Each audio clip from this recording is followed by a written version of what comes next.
Hello, and welcome to the Empowerography Podcast. This is a platform created for women's voices to be heard and a place to share their stories, journeys, and successes with the world for the purpose of helping other women who might be on similar journeys. We are empowering women one episode at a time. I'm your host, Brad Walsh, so kick back, grab one of your favorite beverages, and enjoy the stories.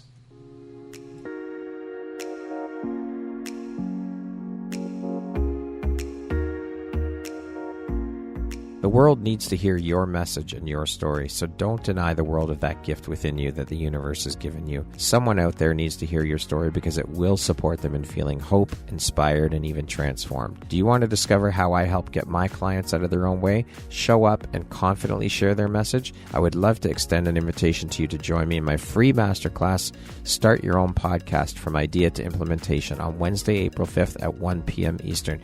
You can find the registry link in the show notes. Hope to see you there. Hello there, Brad Walsh here, your host of the Empowerography Podcast. Today, my guest is Dawn Phoenix. She is a multi-passionate entrepreneur, a hypnotherapist, and animal communicator. Welcome, Dawn. How are you today? Hi, Brad. I am lovely. Thank you. How are you? I am awesome, and I am so excited to have you here and to dive in to all of the beautiful light that you are putting out into the world through the work you do, the animal communicating thing especially. I am so excited to talk about that and dive in and share your journey and the work you are doing with animals. So with that being said, let's jump right in. You are also an energy medicine practitioner and a 4-time international best-selling author. So congratulations on that. Thank you. Now, that is a hell of a lot of hats you wear and one hell of an extensive resume. And it would seem that a lot of these hats are very closely tied in with one another, tied in together. So I'm curious, how do you prioritize and how important is prioritization and organization for you? Prioritization and organization are everything. So starting out, I'm a Pisces. We suck at the whole earth thing. So I really have to focus on my organizational tools and the things that I can use to help myself stay on top of everything.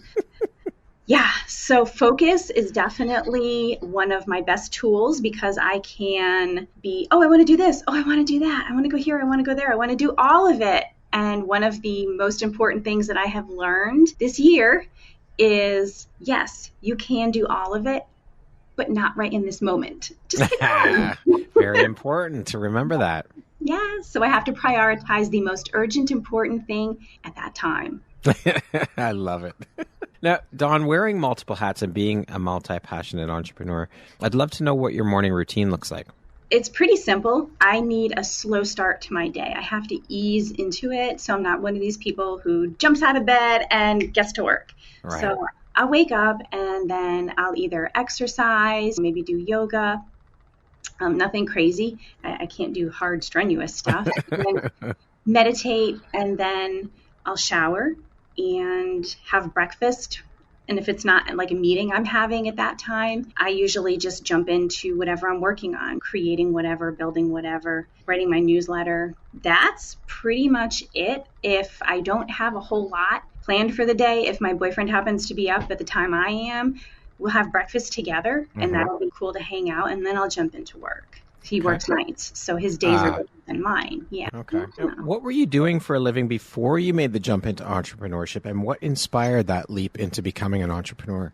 So I was a stay-at-home mom for 8 years before I became an entrepreneur, and prior to that, I was a teacher, an elementary school teacher. Okay. Mm-hmm. And how long did you teach for?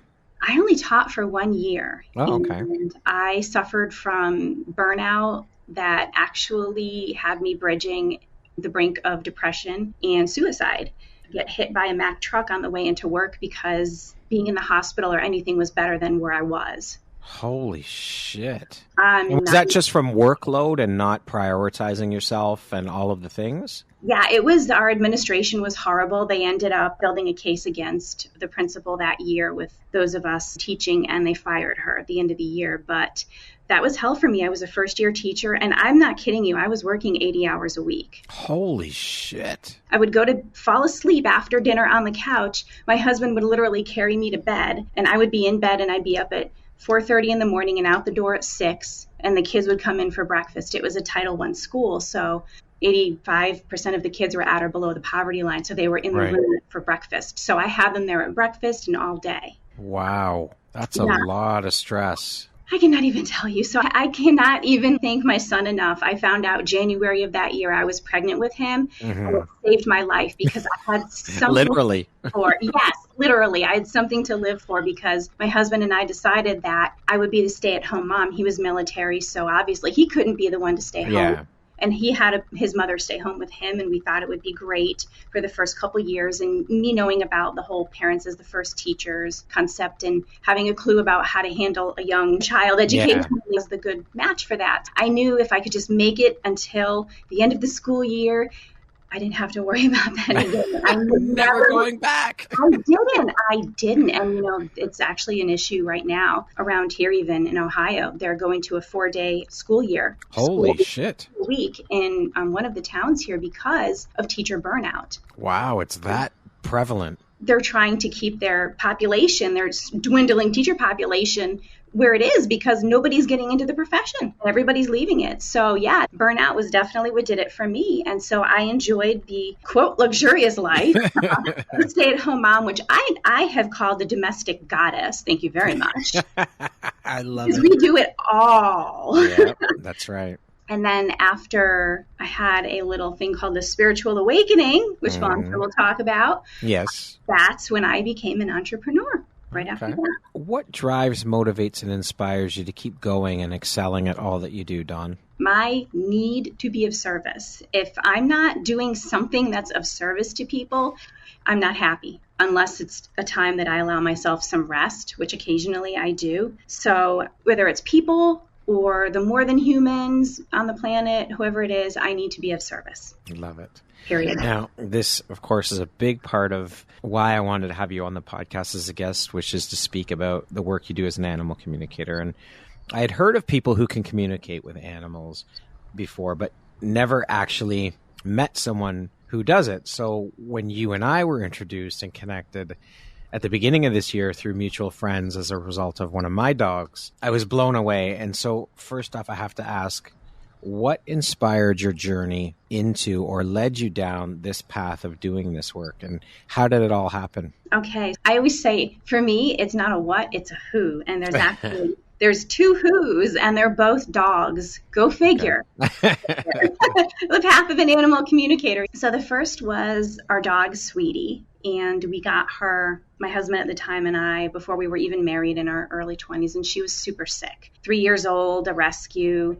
And we didn't know that she was sick at all until we had her a couple months and blood tests started coming back abnormal. She has Cushing's disease. She has this, she has that. She has bleeding ulcer. And it was over a period of 8 years that we got to have her in our lives, but it was tens of thousands of dollars on medications and the story. Yeah. And then finally I was sitting in the kitchen, on the kitchen floor, and my son, who was 2 at the time, was playing in the living room, and Sweetie crawled into my lap.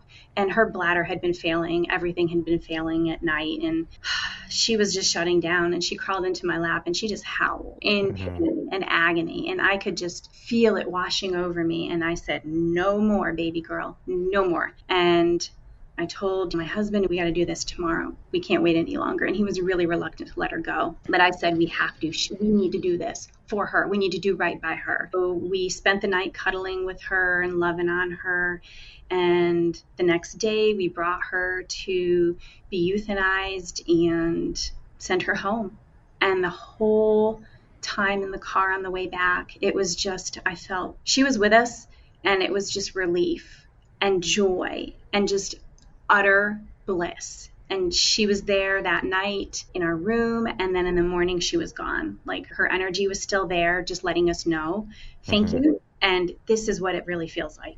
This peace, this feels. And I was racked with guilt for years after making her wait, what I thought was making her wait so long for peace. And I couldn't handle not knowing, could she ever forgive me? So I was in an energy medicine class that I was taking, and I'm going to pause that part here and go back to Dolly. Dolly was a dog because Dolly is the one who got me into the energy medicine class. Dolly was a dog who belonged to a friend of mine, Mm-hmm. and he was getting her euthanized. So this was probably about 4 or 5 years after Sweetie had left us. Okay. And I was there with him just to go support him. And she was a Great Pyrenees, and she was up on the table. Big girl, they had her up on the table. And I was at the back of her head, and I was just petting the back of her head and her neck. And not having any idea, I was not a spiritual person at the time, religious person, nothing, just me. And I was just petting her. And the last thing I remembered seeing was the vet coming in with the needle. And after a few minutes, he did the other needle. And all of a sudden, I closed my eyes and I felt like I was going to pass out, but I was still standing. And this ball of yellow light that I saw, even though my eyes were closed, started down by my knees and just moved up through my body and out the top of my head. And I just remember this feeling of freedom and expansion and joy and bliss. And I just remember going, holy crap, how does something that huge fit in a body that small? And I wasn't exactly sure what had happened, but I sat down afterward and I was freezing cold and I had to get wrapped up in a bunch of blankets. And I couldn't really walk, so I had to get carried out to his truck. Wow. And it was just insane. I slept for 3 hours that day. I didn't even want to eat. And what started happening afterward was I understood my greatest fear in life, by the way, up to that point, was death. Realizing fear, like when I would go to sleep at night as a kid, I would cry in bed and call for my mom because I was so, and sometimes even as an adult, I would freak out about it. And so it was a horrible phobia. After that experience, it vanished completely, 100% in that moment. I didn't fear death anymore because she had shown me the journey of that part of her soul that inhabited her body, leaving it and going home. Wow. And after that, I had been broken open, and all of the light that was ready to come forth started to, and I started meeting people who did things like Reiki and all that. And I said, no, okay, Reiki, what else is there? Oh, healing touch. Okay, there's this healing touch modality. That's energy medicine. I like that. I was in that class, and then I ended up in a healing touch for animals class. Oh, I really love this. And while I was in that class, that's when I met my friend Karn, who was an animal communicator. And she was telling us stories at lunch about communicating with animals. And I said, can you communicate with animals who have crossed over? And she said, absolutely. And I was like, I'm in. How do I do this? I can do this. Something inside me just jumped up and said, do this. You can do this. And so I took the animal certification program, or the communicator certification program, with her instructor. And in class, one of the first things we did was talk with Sweetie. I said, can I ever be forgiven? And she said, there is nothing to forgive. That's such, of course, that's who they are. And she said, you did the best you could at the time.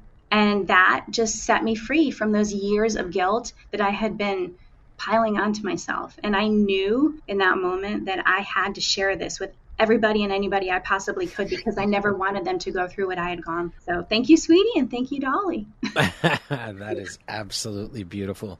And so now, how long have you been doing this work of communicating with animals? 9 years. It was in 2014.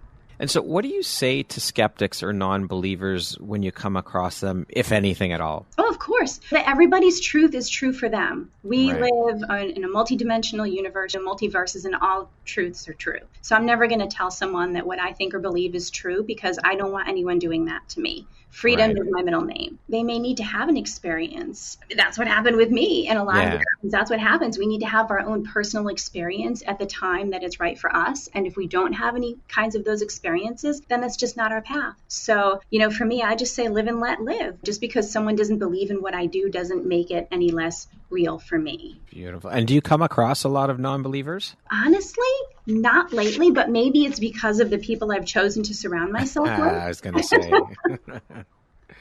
I love it. I'm sure you encounter people, though, that are just in shock or somewhat disbelief. When you and I met, I was like, yes, I knew that this stuff existed, but holy fuck, it's mind-blowing that we can communicate with animals.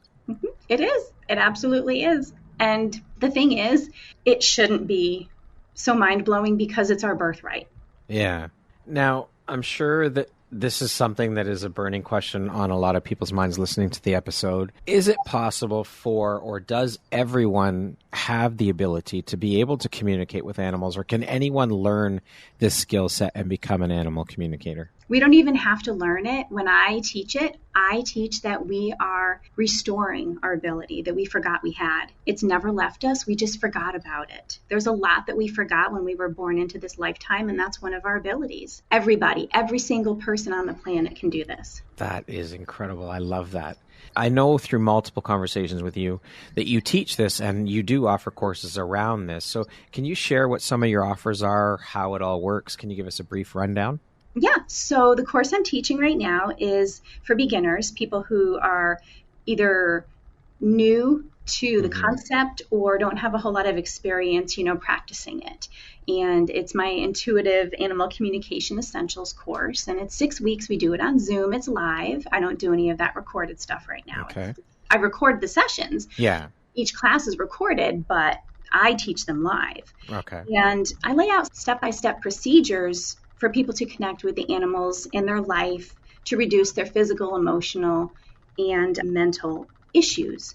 So it's for animal lovers who are ready to restore that innate ability to connect telepathically. This all works through telepathy, to restore that telepathic bond between them and the animals in their lives and all the animals around. So we go through 6 weeks, and in the first week I teach fundamentals, what the communication piece is, what it isn't, and practical uses for it, and how to quiet that mind without all those thoughts running around. And then the second week, we cover the ethics of it, how to gather the preliminary information that you need when working with an animal who's not yours, if it's a domestic animal, and that protocol for tuning into an animal, because it is actually a protocol. And I have a cheat sheet you can print out, put on your fridge. I give that as a supporting document. I'm all about the supporting documents. Don't forget I'm a teacher, so I know it.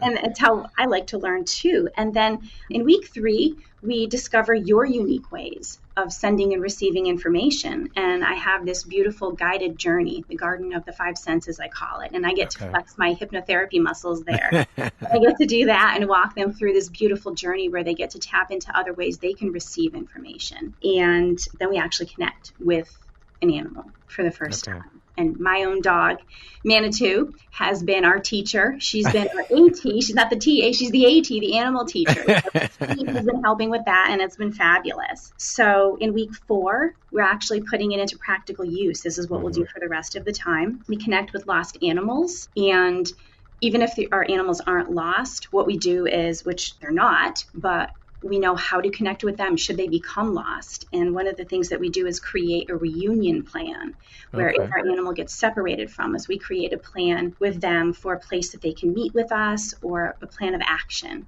like you would with your family if there was a fire, kind of a thing. And then in the 5th week, we cover anxiety and behavior issues, the common things that can cause anxiety and behavior issues, and how to deal with that compassionately to get everybody's perspective and be diplomatic and supportive of everybody in the situation. Because animals' behavior always makes sense to them. It may not make sense to us, but it will always make sense to them. And so we will understand that before we can ask for change. It may not occur. They have choice, but we can still ask for that change. And then in week 6, we work on uncovering an animal's history. Maybe if you weren't the first home that they had, or if you work in a shelter, it's very useful. I used to work at the Humane Society, so it's very useful for understanding when an animal came in. And then after that, if anybody wants to work with me one-on-one, I offer them mentoring packages where we can just work together for 3, 6 months, whatever. Okay. So that's basically the start of it all. There's no level 2. I guess the next step after that introductory course is to work with you one-on-one. That's the next step. Okay. Yep. Okay. I'm working on another course. It hasn't come into complete form yet, but I think it's going to have something to do with wildlife, like branching out of the home and working with the wildlife and also the more than human beings in our world, which are the plants and the trees and things like that. And yes, that is possible because they have consciousness too. And so once we can step into the world of animal communication, we can even cross that boundary and go into interspecies communication, where we learn to communicate with the world around us, and that can be utilized for land management purposes, resource management, rehabilitation, things like that. Very cool. Are there a lot of people out there now who have and practice this skill set of communicating with animals? And also, are there a lot of people out there who teach this, to your knowledge? Is it common? For me, in the world that I swim in, it's more common than originally I thought 5 years ago. Okay. It seems that people are doing either a version of this with their own animals, or if they're walking out in nature and connecting with nature more, they're like, oh, the other day a bird landed on a branch and then I heard this in my head, and I'm going, interesting. So they're experiencing it even if they're not doing it professionally. But I think that we're this small, medium, tight-knit community where everybody knows everybody else. When I post something on Facebook and I say, hey, I'm doing something with this person, someone else will chime in, oh, I love them. That's great. That's so wonderful. And so we all know each other. It's very sweet. And a lot of us are starting to teach now because we're feeling safe. We feel safe to come out to the world and not have to hide who we are and feel like a freak. And so I'm saying, not only am I feeling secure enough to be able to share this with the world, because it is our innate ability, but I feel that it is now time and it's my duty to play. I call it playing tag with everybody. Tag, you're it. Oh, you're awake. Tag, you're it. Oh, you're awake now. And just to do that, wake everybody up. So we can still then communicate with animals who've crossed over the rainbow bridge. And is that something that you offer in your offerings to your clients? And how common is that part of it as opposed to communicating with, say, an animal who's not feeling well or just wanting to communicate with their pets? Okay, so I get a lot of people wanting to work with me who want to know, is it my animal's time or with an animal who already crossed over? It's my specialty. The term is a death doula. And I have no experience with humans. Crossing over, having crossed over, yes, because mediumship is something else that I have just in my tool bag that I carry with me. It just came with the package. And so it's similar with animals. And the thing about animal communication with animals who have crossed over and animals who are still here is it's the same. They're different than humans. They're not so attached to their physical body that it's different. So the process is still the same. Definitely a lot of people will come to me with those questions because oftentimes when we're desperate for anything, we'll delve into the things that maybe we wouldn't have before. Is it common, though, for people to come with you where their animals aren't sick or they haven't crossed over and they just want to communicate with them? Is that a common occurrence? Usually it's around behavior. Occasionally I'll have people who will say, oh, I just want to check in and see how my animal's doing. But usually there's an impetus behind that. There's a behavior issue. So if it's not like a health issue, there's a behavior issue going on. So you can help them shift their animal's behavior if they're misbehaving or what's perceived as misbehaving. We have to tread carefully in the languaging here because it's not my job to help the animal change their behavior. It's my job to be the negotiator and the diplomat and to help both sides understand what each other needs so that the animal understands what the human needs. And this is what I teach in my course. And then the human needs to understand what the animal needs from them, if there is anything for that behavior to change. And it's up to the animal to do it. They have free will, and just like people, they can mean and want to change, but maybe it doesn't happen. Or it does, and then they slip. So it's on both sides to support what the other needs. You're the mediator. Exactly, yes. We have a lot of roles. That's something else I teach. Yep. Facilitator, mediator, diplomat. I love it. Translator. Yep. All of the things. All the things. Dawn, what lights you up or inspires you the most about the work you do with animals and their pet owners? Oh, my goodness. That change. When there is a transition or a transformation, and I use that word a lot, the transformation that occurs either with the animal, if there's a change in their behavior, or with the person, if there's a change in their relationship to their animal. I had a client who she was leasing a horse, and he was the feared horse in the barn. And he was being a jerk when he didn't want to come back in, so nobody wanted to take him out. And he didn't want his ears touched and all these things. So she asked me, could you please speak with him? Because I know he's not a bad horse. Nobody is a bad anything. So I did talk with him, and I can't say talk, but we connected. I use that term so very loosely, but I had to understand his perspective and where he had come from.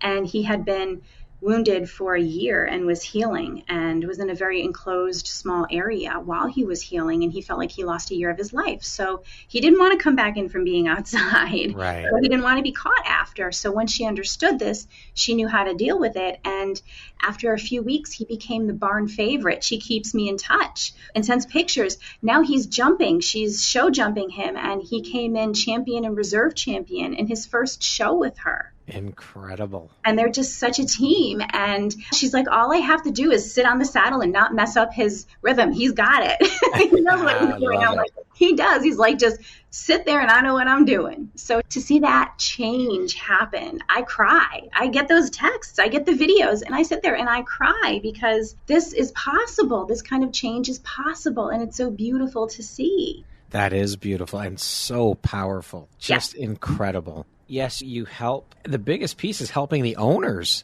deal with whatever it is that's going on, whether it be difficult behavior or dealing with the loss of a pet or dealing with the illness of a pet. That's got to feel incredible for you. I can't even tell you. I had one person, she has 5 rescue cats, and she's worked with me with 4 of them. And her first one was a 2-year-old kitten. Mm-hmm. He was at the end of his life, and she was like, I don't know if I can do this. He's only 2. And she had just lost her husband 5 months before. Oh, man. And so she said, but he's leaving me, isn't he? Very intuitive woman. And I tuned into the cat, and we had a long conversation, and his journey was over because his journey was the husband to help him have his journey of a peaceful death. Oof. And so she said, had I not spoken with you, my husband dying and my favorite cat within a couple months of each other, that would have wrecked me. Izzy was his name. She said I could put Izzy down knowing that's what he needed and wanted. And she said he was perfect right up until he took his last breath, and that she left there feeling relieved and that she had given him a gift. Incredible. So that's got to be probably one of the best parts of the work you do. It is. Those 2 stories are my most memorable experiences of working with people and their animals. Now, on the flip side of that, what would you say is one of the most challenging pieces of the work that you do? Working with lost animals is really tough. So I don't do a whole lot of that. I had a client a few years back, and she became a little unhinged when we couldn't find her cat. And I get now what I was getting, but back then I wasn't quite sure. He didn't want to be found. He left her on purpose. Because she was driving him insane. She was suffocating him. And he was like, girl, either you got to go or I got to go. One of us has got to go. That's so funny. It is funny, but the thing is, she would call me, she would text me every day. And she's, can you try this? Can you try that? Can you do this? Can you do that? Did you try this? Did you try that? Is he here? Is he there? Is he here? Is he there? And I was just like, oh my God, I can't do it. You saw what the cat was dealing with. Yes. And I was like, what? And I was like, no wonder. I'm like, geez Louise. And he actually stopped talking to me because he didn't want her to keep bugging me. And so I just told her, I said, I'm sorry, he's got the connection. I can't connect with him anymore. And that was just being truthful. And then, of course, unfortunately, what did she do? Oh my God, did he die? Oh, no, it's not how it works. If he cuts the connection, doesn't mean he's dead. But so after dealing with that, I was like, I can't do anything for you anymore. I'm so sorry, but this is beyond my scope. I think you need some other kind of help. I didn't say that, but, I was like, I can't help you anymore. I'm so sorry. That is so funny. Oh, God. But it was exhausting, though, because I'm sure. It's just, okay, you don't get a month of my time, lady. I do have other things I need to do. It's not rude. I enjoyed working with her, but for the time that we were meant to work together. Yeah, so after that, I had a sour taste in my mouth about lost animals. I have no problem teaching it, but I'm not sure how many more I'll take on. Just saying. What would you say that is one of the most beautiful or memorable client stories for you? Yeah, Izzy, the 2-year-old kid, because he was from a feral cat community where there were 35 cats there. This is up in Canada and your territory. Yeah. And he was living there, and this woman, her name's Jan, she and her friend rescued 5 cats from that community. And then the community didn't make it because the authorities came in and took care of that, which is so terrible. But he was rescued, and He was a kitten, and he was there with her for about a year, maybe a little more. And then Jan's husband had cancer and was passing away, and Izzy was his constant companion. And he was there to help her husband have a peaceful death and to be able to accept death. And it was very difficult for him. That was his journey. And Izzy was his soul mate to do that for him and with him. To know that Jan had lost her husband, and then Izzy was like, I have to stick around long enough to make sure that Jan's okay, and then I need to leave, broke my heart for her, because he was her favorite cat. He was like a human, which he had been most recently, so in previous lives, which, yes, they can have past lives just like us. Newsflash, guys. So to have her tell me, losing my favorite cat a month or two after my husband passed, I don't know what I would have done. Had I not known it was the right thing to do, and had I known that was his path and his journey, and that I'm going to see them again. They're on the other side. They're working together. They're supporting me already. So we've checked in on that. And for her to just say, this is something that nobody should ever have to do, put a 2-year-old kitten down. But when their health is failing and everything, they need to understand that the big message there from Izzy was it's about quality, not quantity. No matter how long you get, it's never enough anyway. I'm curious, like mediumship, sometimes spirits contact people. So is it the same kind of thing with animals where animals come to you, or is it the reverse of that where you have to initiate, the human has to initiate contact? It really just depends. Okay. I'm driving down the road, and every time I see a squished animal, even if I can't identify who they were, I just say, I'm so sorry. And I'll usually get, oh, it's fine. It's okay. It's all good, because they're so laissez-faire about their bodies. With that, it's, they just come to you. When I was working at the Humane Society and we got a call about a lost dog, the dog came to me to tell me that she had passed. And so I actually had to go sit in the break room for about 10 minutes and receive all the information she was giving me of where her body was, which they don't always know where it is, but she did, and what had happened to her. So I didn't connect with her necessarily, but through her people's energy, she connected with me. So they will just come to me. But if someone asks me and they contact me for a session, this is my animal, could you connect with them? Then it's, oh, of course. And then usually as soon as I have any information about the animal, once their person's energy connects me to them, then I'll usually immediately start getting information flooding in, and I have to go, hold please. It's not time to talk right now. I'm very curious if you've had conversations with any or many vets at all about the work that you do, and if so, what has been their thoughts or their reactions or reflections to the work you do?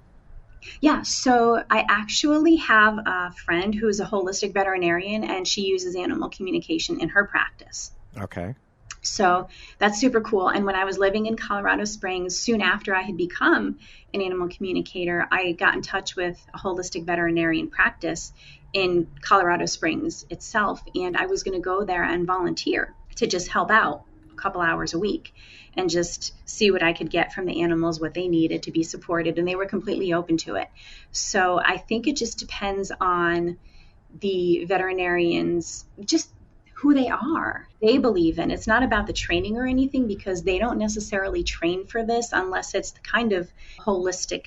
But even in holistic medicine, some things aren't accepted and others are. So it just really depends on who they are. But I'm telling you, it is becoming much more widespread. I spoke with a vet tech who happens to be a friend of mine from high school, and she was going to be taking my course. And she said, I am so ecstatic because I can use this. And she's not a spiritual person that I thought, but I absolutely am. I just don't show it to the world. But as a vet tech, she's been doing this for 23 years. And she said, this would make my job so much easier to be able to help the animal to relax so that we can get the procedures done, get the x-rays done, whatever we need to get done without having to squeak a toy at them and try to get them to be distracted. We can actually calm them down, get their perspective, understand what they need. And especially when the people are wondering, is it their time? And to get the animal's perspective on it when it's time, and how to relay that to their people. I could talk about this all day. I love it. It's so intriguing and interesting to me. But there is more to you than just your animal communicating.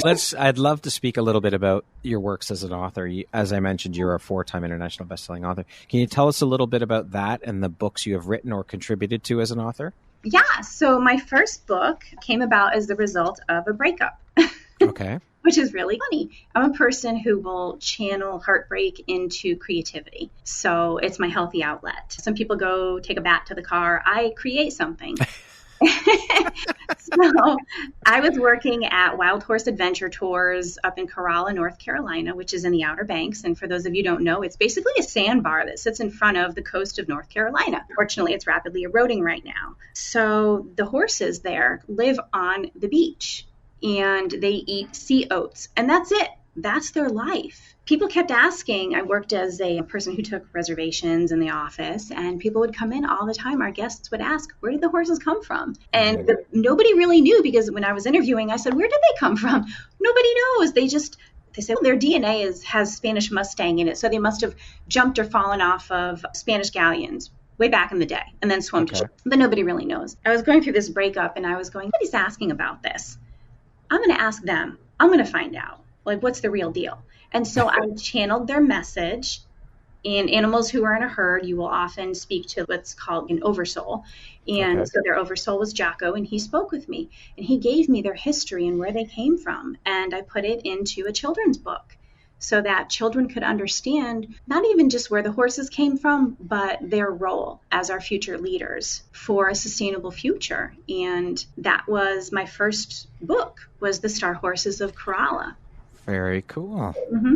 I love it. And so how about the others? Let's hear a little bit about the others. Yeah, so that was the only one that I really created that way. So keeping with the kid theme, I created a coloring book that just had pictures either from the book or that were inspired by the book for kids to color, because I wanted, the Star Horses of Corolla, that's probably good for maybe somebody in third grade to read to themselves or parents to read to their kids. What about their younger siblings or younger kids? Well, they can have the pictures to color. They don't have to read the words yet. So I created that coloring book for them a year later in 2020. And then in 2021, for, say, middle school kids who want to continue that journey, or even adults, I have a friend who bought it and she uses it every day. I created a 52-week guided journal where every week there's a prompt that the Star Horses gave me to have people reflect on and write about for self-growth and to practice self-care and self-love. Because that's what they're here to support us in doing, is to realize our full potentials and to really tap into our inner fire of who we are. And I have that journal. And then in 2022, I paired up with, you're going to be interviewing her, Regina Curtis. Oh, yes. I'm excited for that. Yes. And I just got finished with her workshop this morning before I came on here. And so she's a soul wisdom mentor and also an intuitive artist. And we've worked together before. And I said, Regina, she's like my business soulmate. I said, I have this great idea. Why don't we create a coloring book for adults? We got the ones for the kids. How about for adults? I'm not an artist, but what would you think that would look like? Because we've worked together before where I channeled a message and she created artwork from that. Very cool. Yeah, we're such a great team like that. So she said, cool. And it was a year in the making, but we took these, what we call contemplations from the Star Horses, and I channeled the contemplation and she channeled the art, the mandala for it. And so that's our newest publication that, I collaborated with, and we call that our mandala meditation coloring book. So those are the 4 that I have created either by myself or mostly by myself. And then in 2021, the wonderful lady, Hollis Citron, who connected you and I, yes, her publishing company was coming out with a multi-author book called Creativity is Whatever You Want It to Be. And I was invited to contribute to that book. And so my section is called Creativity is the Language of the Soul. And it basically talks about whatever we put out into the world as our creative endeavor is that our soul expressing itself in that way. Beautiful. Yeah. Well, and thank you for sharing that. Yeah, that's the book. I have to give Hollis a shout out. And that's the book that made me an international best-selling author because it went #1 in a number of categories on Amazon. Beautiful. Congratulations, Dawn. Yeah. So has writing always been something that you've had a passion for and been part of your life, or is this a fairly new path? Oh, yeah. I pretty much came out of my mom's womb with a pencil in my hand. In third grade, I was reading far above that level of third grade. I was writing short stories, staying up till 1 o'clock at night. I don't know what my mom thought I was doing, but in middle school, I was doing that. And so I went to college to become an English major with a concentration in writing. And then as a teacher, I had this dream. When I was getting my master's of teaching and we were taking children's lit, I had this dream of parents sitting with their kids in their laps reading my book. I'm like, this is going to be a thing. I can do this. I know I can. And so I just had to wait for the time. There you go. What do you think your unique skill set or superpower is that's helped you become successful, Dawn? My ability to integrate the spiritual with the material world. And so speaking of success, how do you define that word? What does the word success mean to you? If you're happy and you love what you do, it doesn't matter what it is. That's success. You're being successful. It's not about the money. It's not about the material things. It's about, are you aligned with your soul's purpose? What would you say is one of the most important things you've learned in your life? And what was your life like before learning it? And what was your life like after you learned it? That I don't have to please everybody or be accepted by everyone. I spent my life raised by a people pleaser, and so I was a people pleaser, and that it's okay to be me. Even if that doesn't please everybody, that's okay. And before... It can't please everyone. No, you can't please everybody all the time, so why the hell even try? Come on, get real. That's an uphill battle you'll never win. Yeah, and exactly. So before, I was lonely, and there's nobody like me in the world, and I'm sad, and I was afraid to speak and say what I really had, these urgings, because I'm very intuitive. I was afraid to speak this, and it got bottled up. And I think that's why this is just coming into me now. I think that's why I did a lot of writing. I just wrote short stories, poems, things like that. I think that was my outlet so that my head just wouldn't go poof. Oh my goodness. And after it, I learned that it's okay to be unapologetically me. And now I live my life. I don't have balls, tits to the wall. Hey, I just do it all and loud, like living loud. You just gotta. Sorry, I love it. No, I love it. That's awesome. That's you being authentically you, who you are in the moment. So I love it. Free the boob. And just freedom is my middle name. I need to be free. And that was just so constricting before. Yeah. What does the word empowerment mean to you, Dawn? It's knowing what you want or need and having the freedom and the tools to achieve it. Well, so you have the ability and the opportunity to achieve what you need. Okay, we're going to jump into a little rapid fire section here. So the next grouping of questions just be 1, 2, 3 word answer type thing, okay? Mm-hmm. How would you describe yourself in one word? Driven. What is your favorite self-care practice? Music. If you could teach the world one thing, what would it be? How to love themselves unconditionally. I love that. What is one thing you want but cannot buy with money? Freedom. What is one thing you love about yourself that is not related to your physical appearance? My resilience. That concludes our rapid fire section. Now back to our regularly scheduled program. What is something surprising that you've learned about yourself in the last year? I can create music even though I don't play an instrument or sing. Care to elaborate? Yes. My boyfriend's a musician and he plays the guitar. He used to perform and sing before he had a traumatic brain injury. And I've been trying to help him get back into that space in a way that is good for him, that's accessible now. And I found this Band Lab app software, and you don't even have to play an instrument. You can just insert these loops and sounds and all these cool things. And I made a song already, and I was very cool. So now I have that to play in. Awesome. What aspect of your personality do you think has been the most helpful in your career? Definitely my tenacity and my ability to adapt to changing situations quickly. Who in your life has had the biggest impact on you and why? Dolly. Because without that awakening of her soul leaving her body and understanding that journey, I wouldn't be where I am today in many ways. Do you still communicate with her? Oh, I do. Yes, she's one of my guides. Oh, awesome. Mm-hmm.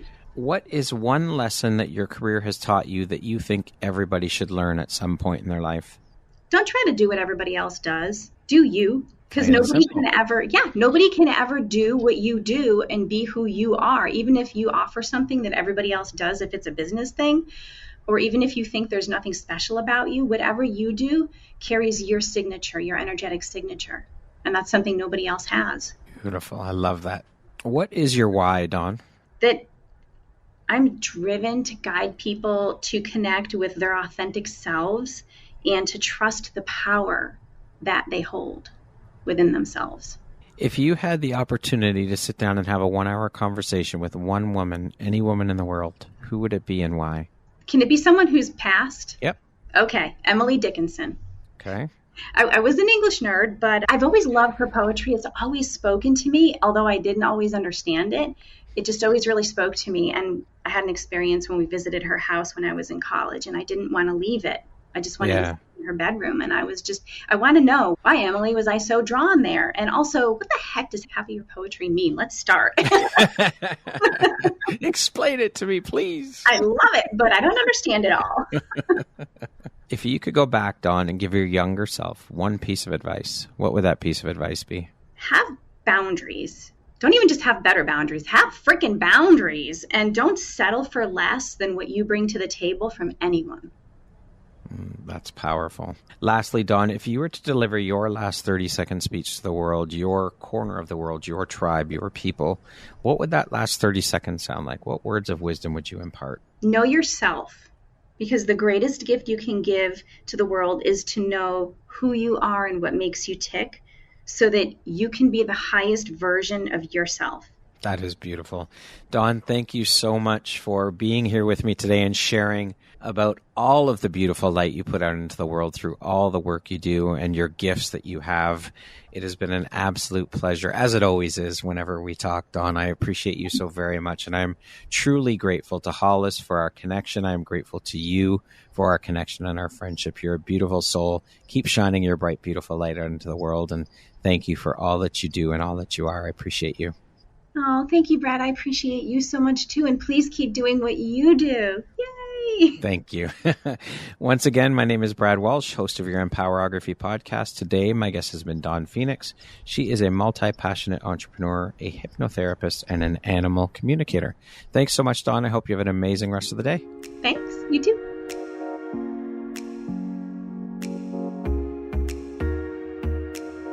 Thank you very much for listening to this podcast. If you haven't yet, please be sure to subscribe, rate, review, and share with all your friends. You can find me at viseuphoria.ca and follow me on Instagram at Empowerography Podcast and on Facebook at Empowerography. Please join me next time for another inspirational story from yet another amazing woman.